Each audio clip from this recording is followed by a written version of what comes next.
Hello दोस्तों, स्वागत है आपके फिर से एक मोस्ट इम्पॉर्टेंट वीडियो एमसीक्यूज कक्षा 10 विज्ञान चैप्टर नंबर 4 केमिस्ट्री का कार्बन एवं उसके यौगिक। कार्बन एवं उसके यौगिक तो बहुविकल्पी क्वेश्चन जैसा कि एमसीक्यूज हम करवा रहे थे। तो आइए उसी क्रम में आगे बढ़ते हुए पहले क्वेश्चन की तरफ चलते हैं। क्या है पहला क्वेश्चन? निम्नलिखित में सजातीय श्रेणी है। निम्नलिखित में सजातीय श्रेणी है।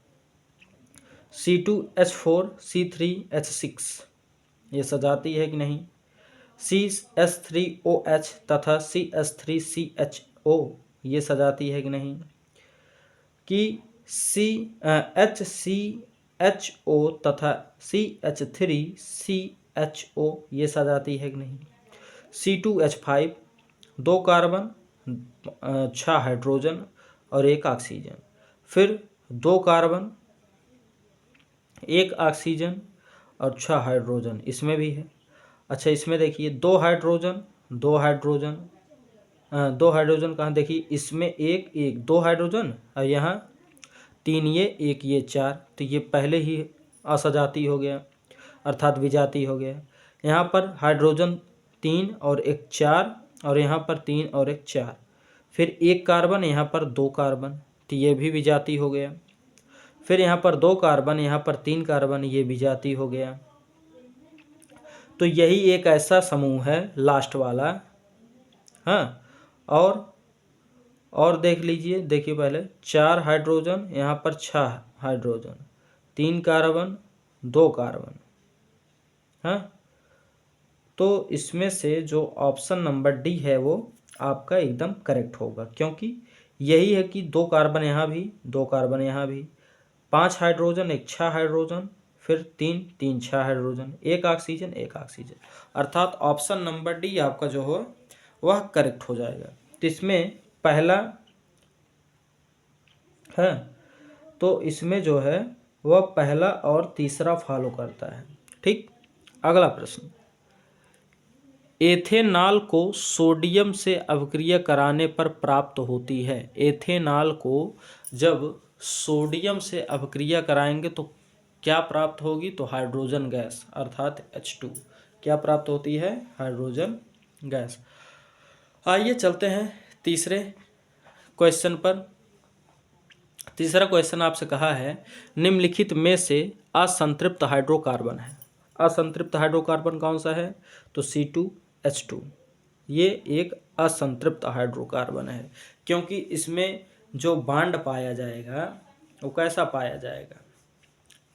एकल बांड की डबल या ट्रिपल। तो असंतृप्त में डबल और ट्रिपल बांध आते हैं, तो मतलब इसमें डबल या ट्रिपल बांध पाया जाएगा, तो इसलिए यह एक असंतृप्त हाइड्रोकार्बन है अर्थात C2H2। अगला प्रश्न है प्रोपेन का रासायनिक सूत्र है। क्या है? प्रोपेन का रासायनिक सूत्र। तो प्रोपेन मेथ एथ प्रोप अर्थात 3 कार्बन। तो देखिए ये 1 कार्बन है, ये 3 कार्बन है, ये भी, ये 4 कार्बन, ये 2 कार्बन, तो मतलब ऑप्शन नंबर बी आपका करेक्ट होगा, क्योंकि जिसमें 3 कार्बन होगा वही आपका प्रोपेन होगा, तो तीसरा सही, मतलब दूसरा ऑप्शन करेक्ट। अगला प्रश्न है CH3CH2OH का IUPAC नियम। देखिए OH ऑल समूह, कौन सा समूह है ये? ऑल समूह एल्कोहल। कौन सा समूह? एल्कोहल। इसके अंत में अनुलग्न जो होगा वो आल जुड़ेगा, अर्थात 2 कार्बन है तो मेथ एथ हो गया, तो एथेनॉल, अर्थात ऑप्शन नंबर पहला ही आपका क्या है? करेक्ट है।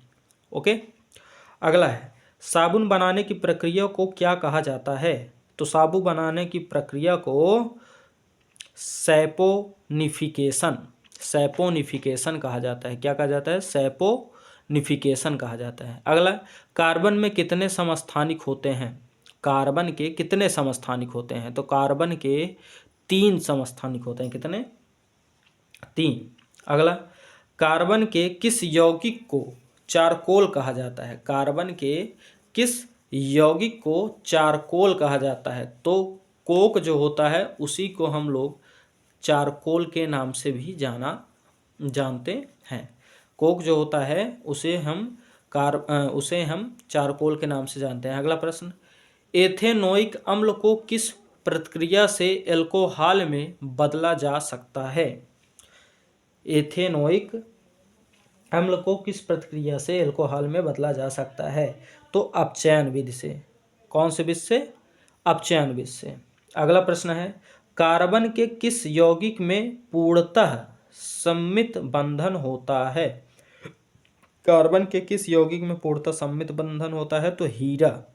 हीरा जो है वह एक सममित बंधन में होता है, अच्छे से बंधा होता है, इसलिए वह बहुत ही कठोर होता है। ठीक। अगला प्रश्न, एथेन और एथाइन में क्या अंतर है? एथेन जो होता है वह सिंगल बॉन्ड होता है और एथाइन में जो है वह डबल बॉन्ड होता है। अब देखते हैं कौन सा प्रश्न मतलब सही होगा।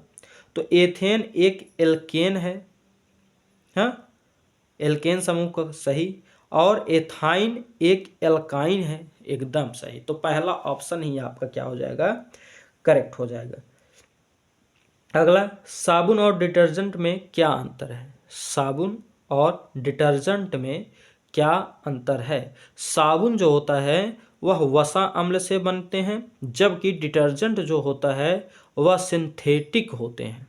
हाँ, साबुन जो होता है वह वसा अम्ल से बने होते हैं, जबकि डिटर्जेंट जो होता है वह सिंथेटिक होते हैं। तो ये ऑप्शन जहाँ होगा वही सही होगा। तो आइए देखते हैं। ये है, साबुन वसा अम्ल से बने होते हैं जबकि डिटर्जेंट सिंथेटिक होते हैं, अर्थात ऑप्शन नंबर पहला ही आपका क्या होगा? वह सही हो गया। अगला प्रश्न देखते हैं, प्रश्न नंबर 13। कहा है कि कार्बन के किस यौगिक का उपयोग पेंसिल बनाने में? तो ग्रेफाइट, ये तो सब जानते हैं, जिससे आप लिखते हैं, ग्रेफाइट का उपयोग किया जाता है। फिर कौन सा यौगिक तेल और पानी को मिलाने में मदद करता है? तो एस्टर है कि अल्कोहल है कि एल्केन है कि साबुन है? तो कौन सा यौगिक तेल और पानी को मिलाने में मदद करता है? तो साबुन। ठीक। अगला है, प्रोपेनल के क्रियात्मक समूह है। प्रोपेनल अर्थात हैलोजन समूह क्या ना? प्रोपेनल अर्थात सिंगल बॉन्ड CHO। क्या? Single bond CHO। एक स्थान इसका जो ये रहता है ये खाली रहता है। ठीक ना। अगला, एथेनोइक अम्ल का सूत्र। एथेनोइक, देखिए, एथेन मतलब मेथ एथ, 2 कार्बन होगा, तो 2 कार्बन किसमें है? यहाँ गलत है, ये भी गलत, ये भी गलत, तो नहीं, इसमें 2 कार्बन है, इसमें 2 कार्बन। ठीक, यहाँ तक सही। अब इन दोनों में आपको डिसीजन करना है कौन सा होगा एथेनोइक। तो नोइक कहाँ लगता है? COOH, तो COOH ये हो गया। ठीक। उसके बाद यहाँ हाइड्रोजन 5 है, तो ये 5 नहीं होगा, 3 होगा, तो इसलिए ऑप्शन नंबर डी आपका क्या होगा? एकदम करेक्ट होगा। एथेनोइक अम्ल का सूत्र क्या होता है? CH3COOH। अगला प्रश्न, निम्नलिखित में से एल्डिहाइड है तो मेथेनल है कि मेथेनॉल है कि एथेनॉल है कि एथेन है? तो आप कहेंगे क्या? मेथेनॉल। एल्डिहाइड समूह वे होते हैं जिसमें ऑल शब्द जुड़ता है, अल्कोहल। तो ऑप्शन नंबर कौन सा सही है? पहला, मेथेनल है। 17 में 18 क्वेश्चन। क्वेश्चन नंबर 18, कौन सा कार्बनिक यौगिक असंतृप्त यौगिक है? असंतृप्त, असंतृप्त में कौन आते हैं? एल्कीन और एल्काइन, अर्थात एथेन मेथेन, ये तो एल्केन समूह हो गए। एथिलीन, ये लीन ईन आ गया ना, तो यही सही है, ऑप्शन नंबर सी। ठीक। अगला है, एल्काइन का सामान्य सूत्र। एल्काइन तो CnH2n-2, अर्थात ऑप्शन नंबर सी आपका सही है। ठीक। अगला एल्कीन है। अब एल्कीन का क्या हो जाएगा? एल्कीन ना, तो मेथ एथ अर्थात 2 कार्बन होगा, तो यहाँ 3 कार्बन, ये तो गलत, ये 2 कार्बन, ये सही, ये 3 गलत, ये 4 गलत, मतलब ऑप्शन नंबर बी आपका करेक्ट हो जाएगा, C2H6। ठीक, C2H6 एल्कीन है। अच्छा, हाँ, ना एल्कीन, एल्कीन दोस्तों देखिए, ये जो डबल बॉन्ड वाले होते हैं और ट्रिपल बॉन्ड वाले होते हैं तो वो मेथ से नहीं शुरू होते, डायरेक्ट एथ से शुरू होते हैं। तो मेथ, एथ, प्रोप। हाँ, तो ऑप्शन नंबर ए आपका सही हो जाएगा। आइए देखते हैं अगला क्वेश्चन, क्वेश्चन नंबर 21 आपसे क्या कहा है, कह रहा है कि एथेनॉल और एथेनोइक अम्ल के बीच की क्रिया को क्या कहते हैं ना, क्या बनता है। एथेनॉल और एथेनोइक अम्ल के बीच की क्रिया से क्या बनता है, तो एस्टर बनता है। क्या बनता है, एस्टर बनता है। एथेनॉल और एथेनोइक अम्ल के बीच की क्रिया से क्या बनता है, तो एस्टर। अगला प्रश्न, मेथेन को सामान्यतः कहा जाता है, मेथेन को सामान्यतः क्या कहा जाता है, तो मार्स गैस। कौन सा गैस, मार्स गैस। ये very most important, board paper में ये आएगा। ठीक, अगला, एथेनॉल को जलाने पर बनने वाला उत्पाद क्या है। एथेनॉल को जलाने पर बनने वाला उत्पाद कार्बन डाइऑक्साइड और जल है। तो ऑप्शन नंबर बी आपका सही है। अगला, संतृप्त हाइड्रोकार्बन में कौन सा बंध होता है। संतृप्त हाइड्रोकार्बन में सिंगल बंध, अर्थात ऑप्शन नंबर पहला सही। फिर एथेन और एथेनॉल में क्या अंतर है, तो एथेन एल्केन समूह का होता है, एथेनॉल एथेनॉल एल्कोहल समूह का होता है, अर्थात ऑप्शन नंबर पहला ही आपका क्या है, सही है। अगला, कार्बनिक यौगिक की संख्या अधिक क्यों है। कार्बनिक यौगिकों की संख्या अधिक क्यों है। पहला, कार्बन की उच्च संयोजकता के कारण, सही बात। कार्बन के एकल द्वि और त्रिबंध बनाने की क्षमता के कारण, ये भी सही बात, ये द्वि और त्रिबंध बनाते हैं। कार्बन की श्रृंखला बनाने की क्षमता के कारण, ये भी एकदम करेक्ट है कि कार्बन अनेक श्रृंखलाओं को बना सकती है। तो इसलिए ऑप्शन तीनों सही है, तो इसलिए उपरोक्त सभी हो जाएगा। ठीक, 27 नंबर, कार्बन का कौन सा रूप अत्यंत कठोर होता है, तो हीरा। आप जानते हैं कार्बन का हीरा ही जो होता है वो सबसे कठोर रूप होता है। अगला, एथेनॉल को किस प्रक्रिया से एथेनोइक अम्ल में बदला जा सकता है, तो अभी क्या एथेनॉल को किस प्रक्रिया से एथेनोइक अम्ल में बदला जा सकता है, तो वह होती है ऑक्सीकरण प्रक्रिया। कौन सी प्रक्रिया, ऑक्सीकरण। आइए देखते हैं क्वेश्चन नंबर 29 आपसे क्या कहा है कि एल्कोहल का मुख्य गुणधर्म है, एल्कोहल का मुख्य गुणधर्म है जल में घुलनशीलता या उच्च क्वथनांक या जल के साथ हाइड्रोजन बंध बनाना या उपरोक्त सभी। तो जल में घुलनशीलता, एल्कोहल जल में घुल जाता है, ये तो सही बात है।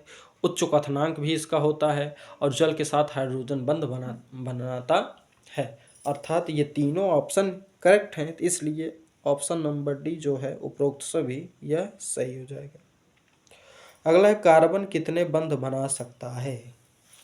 कार्बन कितने बंध बना सकता है, तो जब आपके अध्यापकों ने IUPAC नाम पढ़ाया होगा तो उसमें बताते हैं कि कार्बन के साथ हमेशा 4 ही बंध होते हैं, अर्थात ऑप्शन नंबर डी आपका करेक्ट हो जाएगा।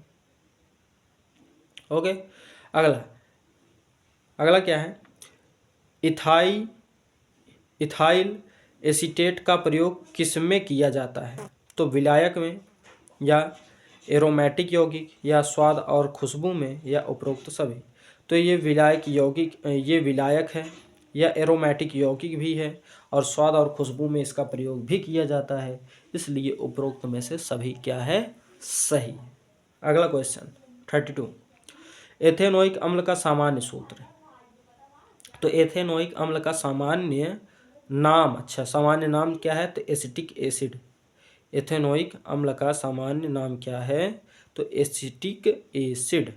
अगला, कार्बन के किस यौगिक को सुगंधित यौगिक कहा जाता है। कार्बन के किस यौगिक को सुगंधित यौगिक, ऐसा प्रश्न पढ़ा है नहीं ना, तो कौन सा यौगिक होता है वह, एरीन। क्या होता है, एरीन। कार्बन के किस यौगिक को सुगंधित यौगिक कहा जाता है, तो वह एरीन होता है। अगला प्रश्न, कार्बन के कितने संयोजकता इलेक्ट्रॉन होते हैं, तो 4, अभी पढ़ के आए हैं कार्बन के। फिर कार्बन किस प्रकार के बंध बनाता है, आयनिक की, धात्विक की, सहसंयोजक की, हाइड्रोजन। तो वह सहसंयोजक सबको जोड़ने का काम करता है। अगला एल्केन का सामान्य सूत्र, एल्केन अर्थात CnH2n+2। ऑप्शन नंबर कौन सा सही होगा इसमें? पहला ही। अगला C2H4 का नाम क्या है? C2 अर्थात 2 कार्बन है ना, 2 कार्बन, और सूत्र 3 होते हैं, क्या क्या? CnH2n+2। अगला CnH2n, तो यही वाला आपका सही है, अर्थात ये एल्कीन समूह का है, अर्थात असंतृप्त हाइड्रोकार्बन का है, हाँ ना, एल्कीन का है, तो एल्कीन अर्थात एथीन। ऑप्शन नंबर बी आपका क्या है, वह करेक्ट हो जाएगा। अब आइए चलते हैं क्वेश्चन नंबर 38 की तरफ। तो 38 आपसे कहा है एथेनॉल का रासायनिक सूत्र क्या है? एथेनॉल का रासायनिक सूत्र क्या है? तो C2H5OH। क्या है? C2H5OH। ऑप्शन नंबर पहला।